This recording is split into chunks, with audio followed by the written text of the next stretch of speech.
अरे सावित्री, अच्छा हुआ तू यहीं मिल गई। मैं अभी तेरे ही घर आने वाली थी। क्यों, क्या हुआ जीजी, कोई काम था क्या? अरे तेरी जीजी ने भी तेरे पड़ोस में ही घर बना लिया है। सबके साथ आज तेरा घर पर न्योता है। जरूरी नहीं कि हमारी खुशियों से सब खुश हों। ऐसा ही कुछ हाल है निर्मला की बहन सावित्री का। अब निर्मला ने उसे अपनी खुशी में शामिल होने के लिए न्योता तो दे दिया, लेकिन क्या उसकी बहन को अपनी बहन की तरक्की देखकर खुशी होती है या जलन? चलिए देखते हैं। बाप रे बाप, क्या घर बनाया है जीजी ने। मैं तो इतने साल पैसे जोड़कर भी इतना अच्छा घर नहीं बना पाई, और इन्होंने इतने सालों में अपना ये दूसरा घर भी बना लिया। अरे मन ही मन क्या सोचने लग गई सावित्री, घर अच्छा नहीं लगा क्या? अरे नहीं नहीं जीजी, घर तो बहुत अच्छा है। अरे तू खड़ी क्यों है? चल बैठ, आराम से बैठकर बात करते हैं। हाँ, घर का पूरा नक्शा ना मेरी बहू ने बनाया था। मेरी बहू हर काम में आगे है, बहुत ही समझदार और एकदम गुणवती है। मैं अभी हमारे लिए चाय नाश्ता मंगवाती हूँ। चाय नाश्ता आ गया है मम्मी जी।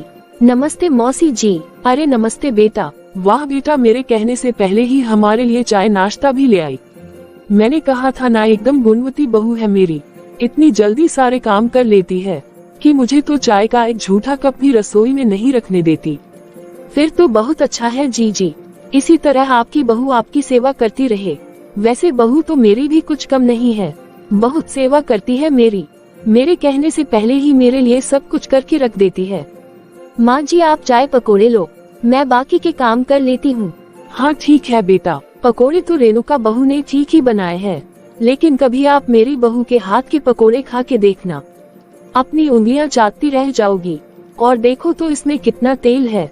आपको तो पहले ही बीपी की दिक्कत रहती है ना, आपकी बहू को आपकी सेहत का ध्यान रख के खाना बनाना चाहिए। अरे नहीं नहीं, ऐसी बात नहीं है। ये तो कभी कभी मेरा मन कर जाता है तो मैं बनवा लेती हूँ, वरना मेरी बहू तो मेरा बहुत ध्यान रखती है। अभी बहू नई नई है ना जीजी, इसलिए आप समझ नहीं रही। थोड़ा समय बीत जाने दो, तभी बहू का असली रंग सामने आएगा कि आपकी सेहत को खराब करने के लिए जानबूझकर आपको ऐसी ऐसी चीजें खिलाती है। अरे ऐसा नहीं है सावित्री। जाने दो जीजी, चलो अब मैं चलती हूँ। मेरी बहू ने दोपहर का खाना बना लिया होगा। जब तक मैं घर पर जाकर खाना नहीं खाऊंगी, तब तक वह अन्न का एक निवाला भी अपने मुंह में नहीं रखेगी। अरे लेकिन रेणुका हमारे लिए खाना बना रही है। अरे नहीं नहीं जीजी, मैंने पकोड़े खा लिए, वही बहुत है। अब खाना तो मैं अपनी बहू के हाथ का ही खाऊंगी। वो मेरे खाने में ना तेल मसाले का बहुत ध्यान रखती है। सावित्री जानबूझकर ऐसी बातें बोलकर वहाँ से चली जाती है, लेकिन निर्मला पर कहीं ना कहीं उसकी बातों का असर होना शुरू हो जाता है। कहीं सावित्री ठीक तो नहीं कह रही थी? मम्मी जी, खाना तैयार हो गया है, आइए खाना खा लीजिए। अरे मौसी जी कहाँ चली गई? अरे उसे कुछ काम था तो वो जल्दी घर चली गई। अरे बहू, ये तूने कैसा खाना बनाया है? देख तो सब्जी में कितना तेल तैर रहा है, और मीठे में इतना घी डालकर हलवा बनाया है। मीठे में कुछ और भी तो बना सकती थी, जिसमें घी का इस्तेमाल कम होता।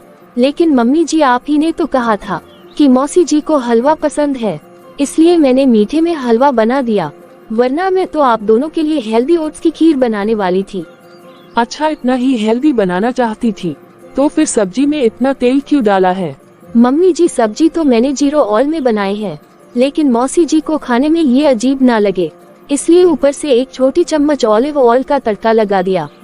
इसलिए आपको तेल ऐसे ऊपर तैरता हुआ दिख रहा है, बाकी खाने में तो सिर्फ एक चम्मच तेल ही है।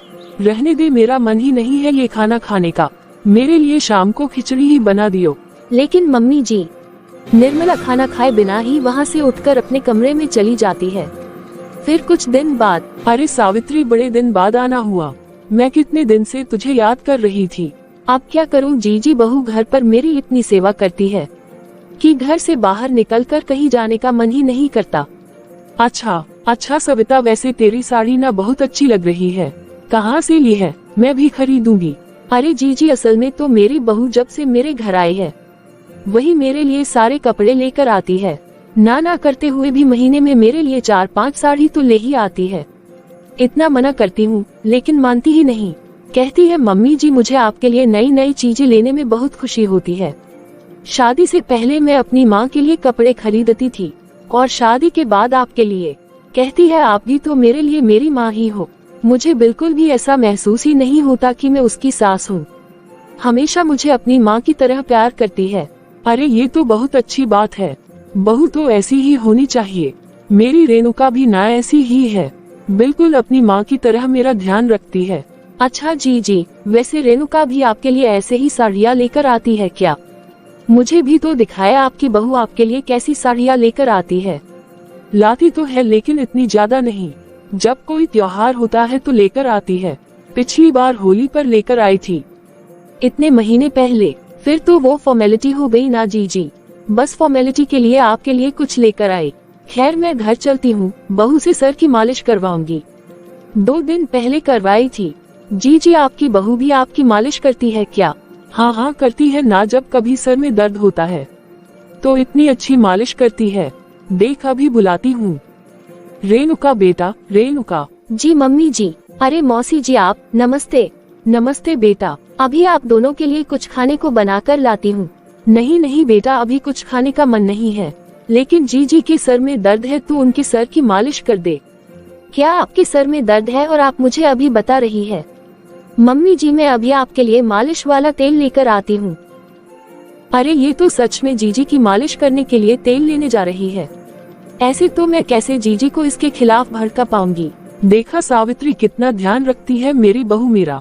एक बार मेरे सर में दर्द के बारे में सुनते ही मालिश के लिए तेल लेने चली गई। रेणुका मालिश का तेल लेकर बाहर आती ही है कि तभी उसके फोन पर उसकी फ्रेंड की कॉल आती है। हेलो रेणुका, प्लीज जल्दी से सिटी हॉस्पिटल आ जा। मेरे पैर में बहुत चोट लगी है। एक गाड़ी से एक्सीडेंट हो गया है मेरा। मम्मी पापा भी अभी यहाँ नहीं है। ओह माय गॉड, तू टेंशन मत ले, मैं बस अभी आती हूँ। क्या हुआ बहू? माँ जी वो मेरी फ्रेंड है ना निधि, का एक्सीडेंट हो गया है। पैर में चोट लग गई है उसको। अंकल आंटी भी यहाँ नहीं है तो मुझे जाना पड़ेगा। आप प्लीज अभी सर दर्द की ये दवाई खा लीजिए, मैं वापस आके आपकी मालिश कर दूंगी। ठीक है बेटा, ध्यान से जाना। देखा जीजी अपनी बहू को, अभी तक आराम से अंदर बैठी हुई थी, लेकिन जैसे ही आपने मालिश करने को बोला तो काम से बचने के लिए अपनी सहेली को ऐसे फोन करने को बोल दिया। अब आराम से बाहर जाकर ऐश करेगी। ऐसा नहीं है सावित्री, उसने बताया तो था कि उसकी सहेली का एक्सीडेंट हुआ है। आप भी ना बहुत भोली हो जीजी। उसकी सहेली का एक्सीडेंट होगा तो अपने घर वालों को या अपने रिश्तेदारों को बुलाएगी, आपकी बहू को क्यों बुलाएगी? अरे लेकिन उसके बोला तो था कि मम्मी पापा बाहर गए हैं। जाने दो जीजी, आप नहीं समझोगी। मैं तो जा रही हूँ अपने घर। आपकी बहू ने तो आपकी मालिश नहीं करी, मैं तो घर जाके अपनी बहू से मालिश करवाऊं। निर्मला के मन में उसकी बहू के खिलाफ फिर से चिंगारी जलाकर सावित्री वहाँ से चली जाती है। फिर शाम को जब रेणुका घर वापस आती है। अब कैसी तबीयत है तेरी सहेली की? ठीक तो है ना वो? अरे मम्मी जी आपको क्या बताऊं, कोई एक्सीडेंट नहीं हुआ था। आज उसका बर्थडे था और मैंने घर के काम की वजह से पार्टी में जाने से मना कर दिया था, इसलिए उसने मुझसे झूठ बोला। खैर मम्मी जी मैं आपके लिए खाना बना देती हूँ, बहुत देर हो गई मुझे आने में। कोई जरूरत नहीं है, मैंने खुद ही खिचड़ी बनाकर खा ली है। फिर निर्मला गुस्से में अपने कमरे में चली जाती है। सही कह रही थी सावित्री, इसने खुद ही जानबूझकर अपनी सहेली से फोन करवाया होगा। शुरू में तो बहुत अच्छी बनती थी, लेकिन अब इसके असली रंग धीरे धीरे सामने आ रहे हैं। इसकी वजह से रात का खाना भी मुझे खुद बना के खाना पड़ा, और एक बार भी इसने मेरे सर दर्द के बारे में नहीं पूछा। मेरी वजह से मम्मी जी को खाना बनाना पड़ा। अरे मम्मी जी के तो सर में भी दर्द था, जाकर उनकी मालिश कर देती हूँ। लेकिन मम्मी जी तो सो गई होंगी, दवाई से उन्हें आराम हो गया होगा। अब जाऊंगी तो उनकी नींद खराब हो जाएगी। वैसे भी काफी देर हो गई है, मैं भी जाकर सो जाती हूँ, बहुत नींद आ रही है। कुछ दिन बाद सावित्री फिर से निर्मला के घर आती है। अरे सावित्री तू ये क्या लेकर आई है? अरे जीजी आप यहाँ हो, मैं आपको बाहर देख रही थी। और आपकी बहू कहाँ है? अरे वो बाजार से सामान खरीदने गई है। जी आज मेरी बहू ने घर पर पनीर लबाबदार और मलाई कोफ्ते बनाए थे। मुझे ध्यान में आया कि ये तो आपको भी बहुत पसंद है, तो मैंने अपनी बहू से कहकर आपके लिए भी पैक करवा लिए। मैं वही लेकर आई हूँ, और साथ में गर्मा गर्म रोटी और चावल भी है। अरे वाह, आज तो खाने का मजा ही आ जाएगा, वरना मेरी बहू तो पता नहीं अब नए जमाने का कौन सा अजीब अजीब सा खाना बनाती रहती है। अरे छोड़ो ना अपनी बहू की बातें और मेरी बहू के हाथ का खाना खाओ। फिर दोनों बहनें बड़े ही मजे से खाना खाती है। वाह, क्या खाना बनाया है तेरी बहू ने। बिल्कुल ढाबे जैसा खाना बनाया है। कोई कह नहीं सकता कि ये खाना ढाबे का नहीं है।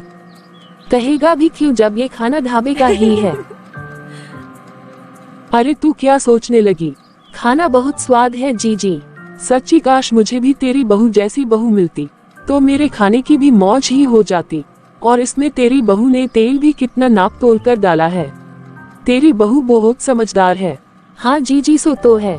अच्छा हुआ कि पहले ही ढाबे वाले को बोलकर सब्जी में कम तेल डलवाया था। खाना खाने की कुछ देर बाद सावित्री वहाँ से चली जाती है। फिर शाम के वक्त, बहू आज तू मेरे लिए दाल मखनी और कड़ी पकौड़े बना। बहुत दिन हो गए तूने ऐसा कुछ नहीं बनाया। मम्मी जी डॉक्टर ने आपको हल्का खाने को बोला है ना, इसलिए मैं ये सब नहीं बनाती। और दाल मखनी में कितना सारा मक्खन पड़ता है और कड़ी पकौड़ा में तले हुए पकौड़े आपको बहुत नुकसान करेंगे। दाल मखनी तो मैं आपको नहीं खिला सकती, लेकिन मूंग की दाल और बिना पकोड़े की कड़ी बना देती हूँ। चावल के साथ वो आपके लिए ठीक रहेगी। बहू तू ये सब खाना कम तेल में भी तो बना सकती है ना। दाल मखनी में ज्यादा मक्खन डालना जरूरी है क्या। थोड़ा कम मक्खन डालकर भी तो बना सकती है। माँ जी थोड़ा सा मक्खन भी आपके लिए अच्छा नहीं है, बात समझिए ना जरा। ठीक है ठीक है। फिर निर्मला किचन से बाहर आ जाती है। ठीक कह रही थी सावित्री, जब उसकी बहू मेरे लिए कम तेल वाला इतना स्वादिष्ट खाना बना सकती है तो फिर इससे मेरे लिए कुछ बनाने में क्या आफत आ जाती है। जब देखो तब ऐसा ही बेस्वाद खाना खिलाती रहती है। सावित्री की बहू के हाथ का खाना खाकर तो मजा आ गया और मुझे वो खाना कुछ नुकसान भी नहीं किया। फिर अगले दिन दोपहर के समय, ये लीजिए मम्मी जी मैंने आपके लिए मिक्स वेजिटेबल दलिया और राइस बनाया है। एक मिनट, तूने ये दलिये के अंदर घी क्यों डाला है। सादे दलिये से आपको एसिडिटी हो जाती है ना, इसलिए एक छोटा चम्मच घी डाला है। हाँ, जब कल कड़ी पकौड़ा बनाने को बोला तो कहने लगी इसमें इतना तेल है और अब खुद मुझे ऐसे घी खिला रही है। नहीं खाना मुझे कुछ भी, मेरा कुछ भी खाने का मन नहीं है समझी। लेकिन मम्मी जी, बोला ना मैंने, ले जा अपना ये खाना। निर्मला गुस्से में वहाँ से चली जाती है। फिर शाम के समय, आज तो मैं शाम को सावित्री के घर जाकर उसकी बहू के हाथ का ही खाना खाऊंगी। कम से कम वो मेरे लिए अच्छा स्वादिष्ट खाना तो बना देगी। ये सोचकर निर्मला अपनी बहन के घर जाती है। लेकिन जैसे ही वो घर के अंदर जाने लगती है तो घर के अंदर तो कुछ और ही तरह का सुनने को मिलता है, जिसे सुन निर्मला के तो होश ही उड़ हो जाते हैं। बाप रे बाप, हाथी के दांत खाने की कुछ और दिखाने की कुछ और। ये तो बिल्कुल ही काया पलट हो गई। तो सच्चाई ये थी और मुझे चिकनी चुपड़ी बातें करके इसने तो कुछ और ही सच्चाई बताई। इसे तो सबक सिखाना ही पड़ेगा। अगले दिन सावित्री फिर से निर्मला के घर खाना लेकर आती है। अरे आज तू खाने में क्या ले आई। आज क्या बना के भेज दिया तेरी बहू ने मेरे लिए। मैंने उससे बताया कि जीजी को खीर बहुत पसंद है तो उसने आपके लिए काजू बादाम डालकर खीर बना दी। अरे वाह भाई वाह, खीर तो मुझे बहुत ही पसंद है। हम खीर तो खाएंगे ही, लेकिन उसके साथ मैं आज तुझे कुछ बताना भी चाहती हूँ। क्या जीजी बोलो, क्या बात है। तुझे पता है कल मैं तेरे घर आई थी और बाहर से ही वापस आ गई। ये आप क्या बोल रही हो जीजी, अगर आप आई थी तो अंदर क्यों नहीं आई। अरे मैं अंदर आकर क्या करती, तुम्हारे घर का दरवाजा थोड़ा सा खुला हुआ था तो मैंने अंदर से आती हुई आवाजें सुनी और दरवाजे से देखा। क्या देखा जीजी। अभी थोड़ी देर पहले बताया था ना कि आज खाने में मुझे दम आलू अचारी भिंडी पुलाव रोटी और बूंदी का रायता खाना है। हर रोज एक ही बात आपको बार बार बतानी पड़ती है और मुझे ना बहुत जोर से भूख लगी है, इसलिए खाना जल्दी बनाना। हर रोज की तरह अपनी उस कछुए वाली स्पीड से खाना मत बनाना। हाँ बस अभी बना रही हूँ बहू। फिर थोड़ी देर के बाद, खाना बनाया नहीं अभी तक। बस बन गया बहू, तेरे दम आलू और अचारी भिंडी बन गए हैं। चल मैं खान परोस देती हूँ और खाकर बता कैसा बना है। अरे ये कर दिया, सारा खाना गिरा दिया। एक काम करने को बोलो तो वो भी ठीक से नहीं होता आपसे। वो बहू गलती से गिर गया। चुप, एकदम चुप। और यहाँ भूत की तरह जमकर क्यों खड़ी हो गई आप।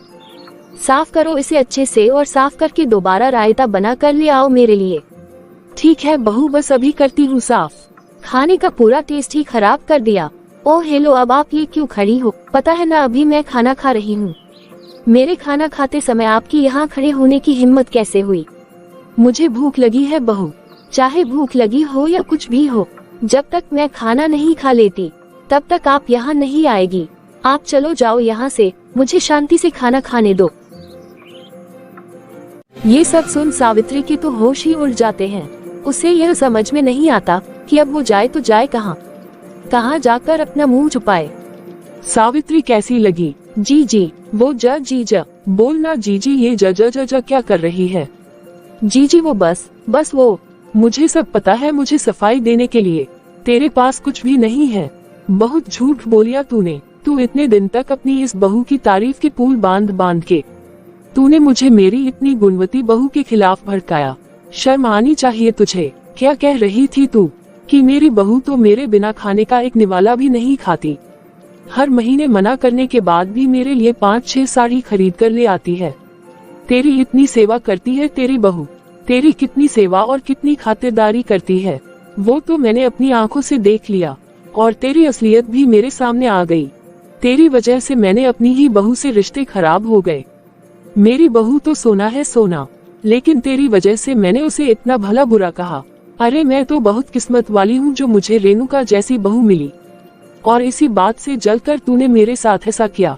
मेरी खुशी बर्दाश्त नहीं हुई तुझसे। छोटी तू तो बचपन से ही ऐसी है। मुझे लगा बड़ी होकर सुधर गई होगी, लेकिन तू तो अभी भी बिल्कुल वैसी है। इससे पहले कि मैं तुझे गुस्से में कुछ और भला बुरा कह दूं, चली जा यहाँ से। ये सब सुनने के बाद तो सावित्री के मुंह से एक शब्द भी नहीं निकलता। अपनी इस हरकत से अपनी बहन के सामने हमेशा के लिए उसकी नजरें नीची हो जाती है, और वह अपनी नजरें झुकाए चुपचाप वहां से उठकर 9-2-11 हो जाती है, और फिर कभी निर्मला की गली से गुजरने की हिम्मत भी नहीं करती।